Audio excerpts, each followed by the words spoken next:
So we have three core programs at the moment. Our main sort of flagship is called our Volunteachers program.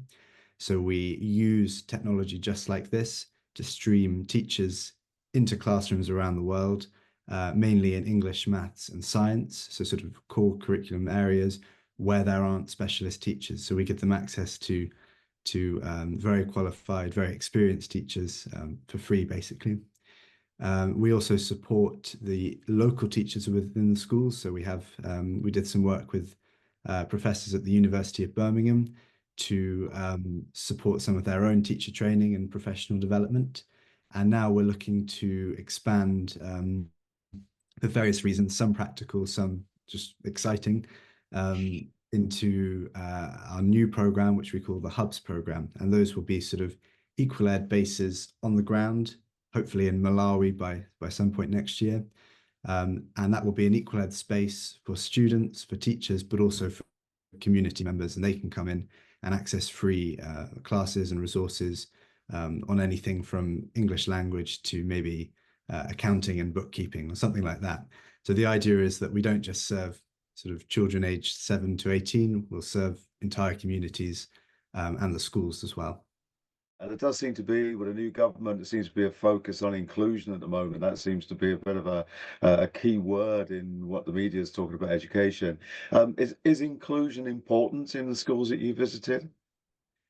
Yeah, I think again, probably on the surface, it doesn't really exist. And I'm massively generalizing there, but sort of in the most places I went to, you wouldn't hear it being discussed. I think probably the biggest challenge for that is just the really wide range of abilities, even sort of within peer groups. And that's sort of it's sort of caused by a lot of factors. The sort of number one being the access that children have had before to education and the quality of that.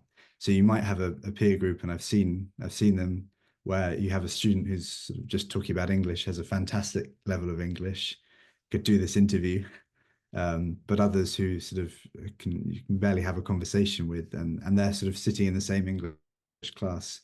Wow. So I think fundamentally the answer to it is resources. If they had better ways, it's definitely recognized, but if there were better ways to identify support students with different abilities, but also with different backgrounds, different experiences. I think probably just the schools I went to, in terms of sort of socioeconomic background, students were fairly even. So there weren't massive differences, but what was different was the access that they'd had to education up to that point, and potentially the knock-on effects that had had too.